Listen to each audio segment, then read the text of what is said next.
Olá, tudo bem? Nesse vídeo nós vamos juntos desenvolver um código Python que vai fazer requisições para o flow que nós criamos nos nossos últimos vídeos. E eu vou aproveitar o vídeo para abrir um pouco mais a discussão, para a gente observar o conteúdo que está sendo devolvido pelo flow, para a gente ver os passos intermediários, assim como nós fizemos com o agent alguns vídeos para trás. Então, se você quiser saber só como que você constrói uma função no Python para fazer interações com o flow, eu vou deixar agora no vídeo um minuto de onde eu for começar a falar sobre esse tópico. E se você continuar no vídeo agora comigo, é porque você quer saber um pouco mais do que apenas a função para você poder acessar o seu flow. E em relação a referências bibliográficas, os códigos que eu estou apresentando aqui, eles são adaptados, né, desses links que eu vou deixar aqui, está na descrição do vídeo e está aqui na tela. Então eu não fiz nada mais, nada menos do que ir lá nessa documentação da AWS, olhar como eles estruturaram, adaptar para o nosso ambiente e estou trazendo aqui para vocês.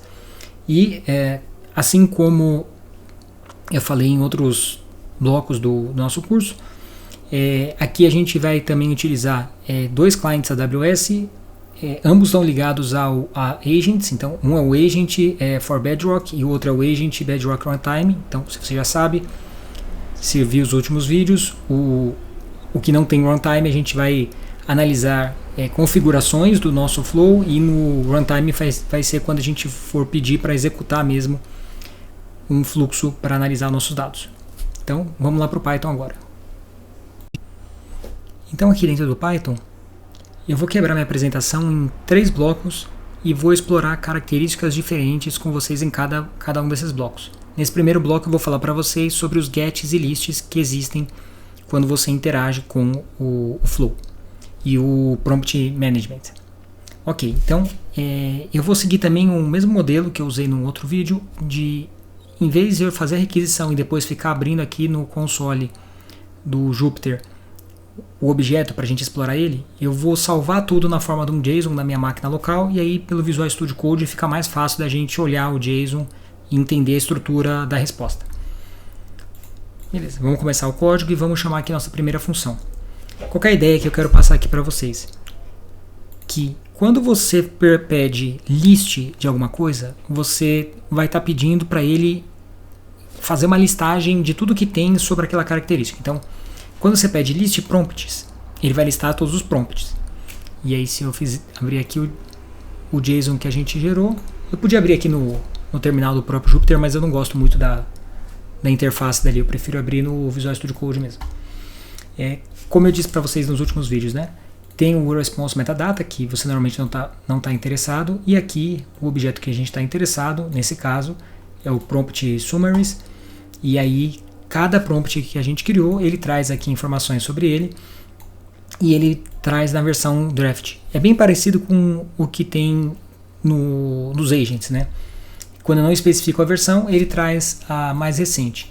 Quando eu especificar a ID do prompt, ou seja, eu quero saber agora dados sobre um prompt específico. Se eu fizer a mesma requisição, só passando agora a identificação do prompt, o JSON que vai voltar, ele tem agora as informações daquele prompt, tá? Em relação a características dele, de qual que é o RN, a ID, a data que ele foi criado, nome. E aí você pode reparar que a RN de cada um dos prompts é a mesma RN, certo? O que vai mudar é só que quando ele passar no barra aqui o dado da ID, né, do prompt em si, para a versão que você quer, você vai colocar 2.1. Então, por exemplo, no caso, né, 1 porque é 1. Se fosse 2, seria 2.2. E esse é um padrão que a gente vai observar que ele se repete em outros elementos aqui ligados ao flow, né? E aí, em relação ao get, né, qual que é a diferença? Quando você faz o get, aí o objeto que volta, ele tem, além dos dados gerais de RN, data de criação, ele tem a configuração em si no nosso caso, nesse momento aqui, do prompt. Então tudo que a gente colocou lá aparece aqui, e você poderia criar também um prompt por linha de comando, montando um objeto e disparando ele para a AWS. Eu particularmente acho que esses serviços, especificamente do Flow e do Prompt, eles são muito ligados e me parece que eles foram feitos pensando para o console, porque é tão mais lógico você montar eles na forma de uma lousa, né, de um canvas ali que você vai puxando os bloquinhos e fazendo as ligações, que eu acho que pouco provavelmente alguém vai ter interesse em desenvolver esses recursos aqui por linha de comando, mas é possível. Ok, vamos agora para a parte do Flow. Eu vou já executar, que aí a gente já explora cada um dos arquivos, porque o que eu quero explicar é mais ou menos a mesma coisa, mostrar para vocês, né, que é a mesma coisa do que a gente tinha para cima.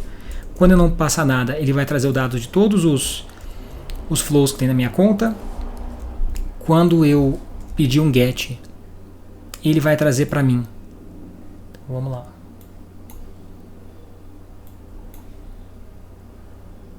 Aqui. Quando eu não passo nada, ele traz para mim os dados na versão de cada um dos flows que teria na minha conta, que nesse caso só tem um, porque a gente criou somente um nessa sequência de vídeos. Ele vai me trazer na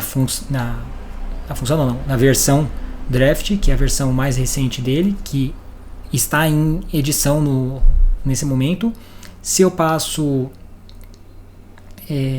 list flow variations, se eu passo aqui o get flow, né? Esse aqui eu não coloquei o list flow e o ID do flow, mas se eu passo agora o get, mesma lógica do outro get, é que eu coloquei o nome do objeto que saiu, só viu como list, né? Eu deveria ter colocado o nome do objeto como get, por isso que eu fiquei confuso aqui. Mas no get você tem os dados do flow especificamente, e a gente precisa saber informações sobre o alias para poder fazer a chamada. E aí, se eu pedir informação, mesma coisa, do list e passar ID, ele vai me dar todos os dados de alias. Então, aqui embaixo. Então, cada um dos alias, cada alias vai ter um ID. E aí, o alias especificamente, você vê que o ARN dele é ARN do flow. Aí, no final, ele coloca a barra e depois ele coloca a ID daquele alias. E aí, eu marquei aqui o alias dos dois alias que nós criamos no último vídeo, que no caso está um apontando para a versão 2, outro apontando para a versão 3, que são que se você assistiu o último vídeo, ele aponta para um fluxo onde todos os nós estão apontando para prompts que estão versionados, e o outro aponta para prompts que estão utilizando a versão draft do prompt. E aí depois eu vou mostrar para vocês que esses que apontam para a versão draft, se eu mudar o prompt no prompt management, a gente vai ver que a resposta que sai da AWS, que é retornada da AWS, ela vai mudar, mesmo o meu flow estando versionado, porque o flow está versionado, mas o prompt não está versionado. Beleza? E aí aqui, só para mostrar a última para vocês aqui do alias, eu tenho também os dados do alias, que vai ter a ARN dele, a data de criação, qual que é a versão que ele está apontando do flow.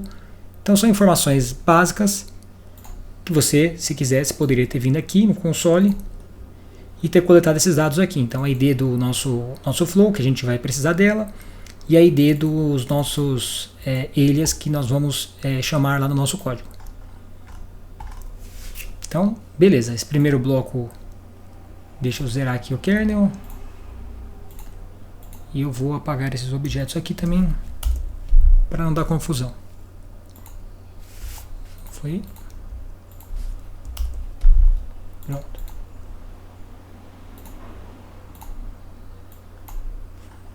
Aqui nesse bloco, a minha ideia é fazer, assim como eu fiz nos agents, fazer uma requisição pro flow, passando aqui um objeto e pedindo para ele fazer o processamento, e vou ativar aqui trace para a gente ver os passos intermediários. Então, se o default esse trace vem desabilitado, então se você não mexer nisso, não vai aparecer esses passos intermediários. E aí, na hora que ele for gerar os objetos, eu vou fazer minha explicação. Isso aqui você não precisa se preocupar muito com esse código, tá? Porque o código aqui eu estou só fazendo uma perna no meio do caminho para salvar arquivos locais, tá? Então, não se preocupa com esse código aqui, vou só executar, porque a ideia aqui é falar sobre o processamento. Então, enquanto ele vai executando aqui, vamos ver os arquivos que estão sendo gerados aqui. Beleza. Esse primeiro aqui que eu gerei, ele nem é os intermediários, tá? Eu só fiz assim. Fiz a requisição. Peguei o objeto que a AWS me respondeu, o primeiro, e salvei aqui. E o que eu quero chamar a atenção de vocês aqui é, esquecendo aqui o response metadata e o execution ID, response stream. Assim como acontecia com eles, quando você faz uma requisição, ele devolve para você um streaming de dados, e aí dentro do objeto, né, que a gente salvou, isso aqui é o endereço para a memória da sua máquina, onde está esse conteúdo que vai sendo atualizado. E aí para cada passo, se você habilitar o trace, ele vai atualizando aquele conteúdo. E é muito interessante, eu coloquei aqui como mensagem, né, quais são os benefícios de comer soja. Se você gosta de soja, no final você vai descobrir. Beleza. Aqui, se você for reparar, conforme vai passando item por item, você vai vendo aqui uma repetição mais ou menos do que a gente viu lá no console, lá com o Flow, quando a gente foi pegar o dado, mandar ele para Lambda e tudo mais, era objetos exatamente não exatamente, mas com uma estrutura muito parecida que estavam sendo trocados, e você vê que é o seu dado navegando dentro do Flow. Vou passando aqui aos poucos para vocês irem vendo, vai vendo cada um das etapas, que é o seu dado indo passando de nó em nó, até que ele vai chegando, os nomes que a gente usou nos nós, né, que ele vai passando informação. E qual que é a minha opinião sobre isso tudo? Dependendo da situação, se você tem um conteúdo que você precisa fazer um tratamento dele e ele segue sempre um fluxo estabelecido de etapas de processamento e tudo mais, faz muito mais sentido você usar o Flow do que você usar o agent, tá? Mas aí, beleza, cada caso é um caso, analise seu caso, mas conhecendo os dois modelos não, né? Porque eu falo modelo, pode parecer que estou falando do modelo de fundação. Não, quer dizer assim, conhecendo os dois serviços, né, melhor colocando, às vezes faz mais sentido você usar um, às vezes faz mais sentido você usar outro. E vale a pena você conhecer os dois. Então, se você não viu meus vídeos sobre agent, vai lá e assiste para você entender a diferença que tem entre os dois. Mas aqui, no final, né, nesse número 11, que é a última etapa lá, que é o que voltou do processamento pelo prompt lá que mandou para o LLM para responder perguntas sem precisar ir para o banco de dados ou para o Knowledge Bases. Ele devolveu esse texto aqui final, e aí o último evento que ele traz é esse Flow Completion Event, e aí ele traz aqui o Success. E aí, assim, se você for dar uma olhada na documentação, vou abrir ela aqui para vocês. Então aqui no Invoke Flow, a gente tem aqui na sintaxe da resposta, a estrutura.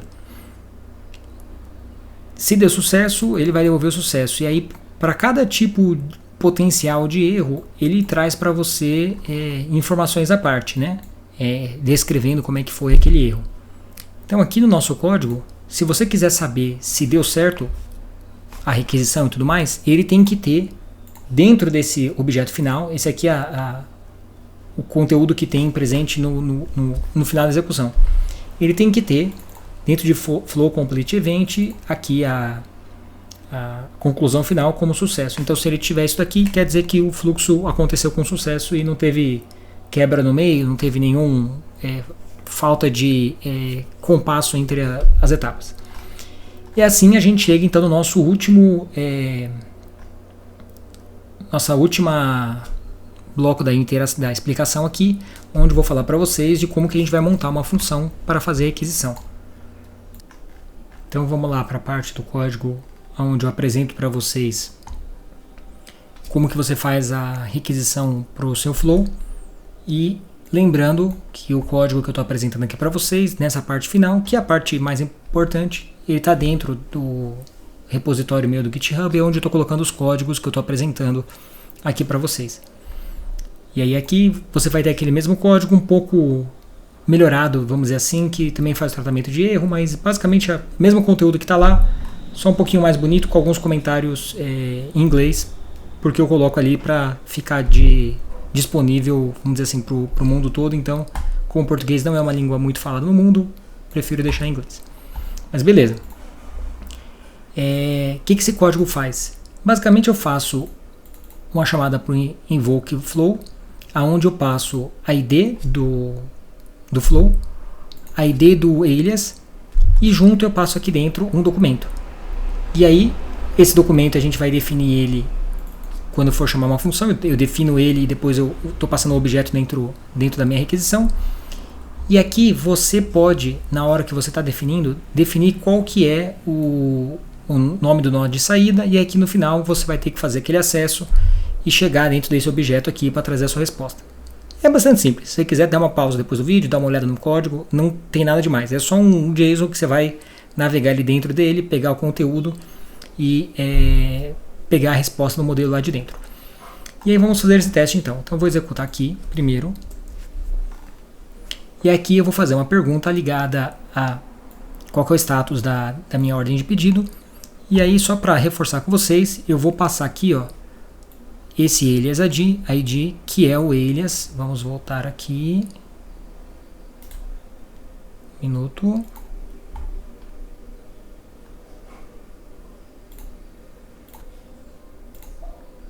Que é o alias ID que aponta para as versões versionadas.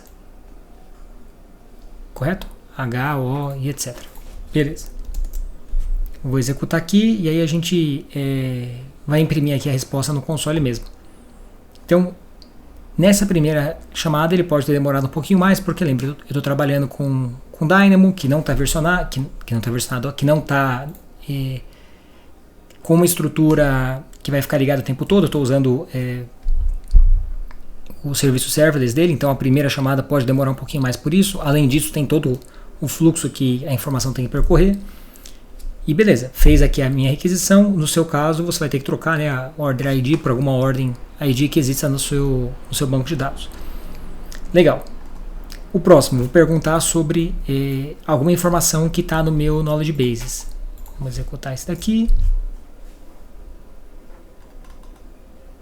Respondeu com sucesso, com a informação que está lá no meu Knowledge Bases de fato.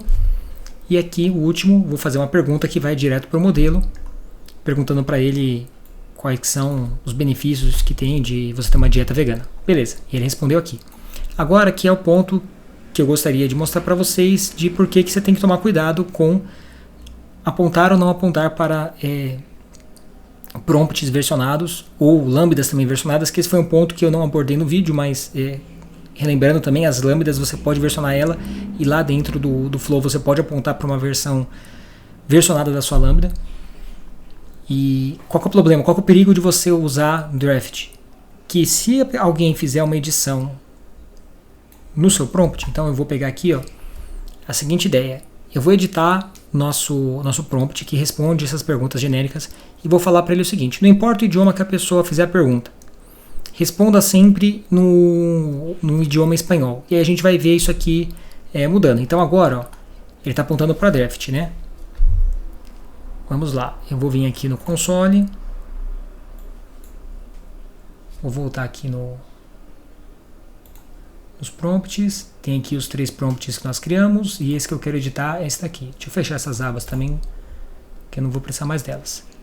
Vou vir em editar, e nesse momento, está aqui com a configuração antiga, que ele não fala nada do idioma. Então se eu fizer essa requisição, ele vai me responder em inglês porque o usuário começou a pergunta em inglês. Eu estou passando o mesmo objeto que eu criei aqui em cima, tá, gente? Agora aqui, se eu vier nas regras e adicionar essa regra aqui, não importa o idioma que a pessoa falar, responda sempre em espanhol. E salvei aqui esse prompt. A hora que eu executar, ele tem que responder para mim em espanhol. E respondeu. E é isso. Assim a gente termina a nossa sequência de vídeos aqui sobre o Bedrock Flow. Me conta o que você achou dessa playlist, deixa comentários aí, se você gostou ou não gostou. Se você tiver interesse em aprender um pouco mais ou tiver mais alguma dúvida, estou aberto aí para bater papo, para manter contato.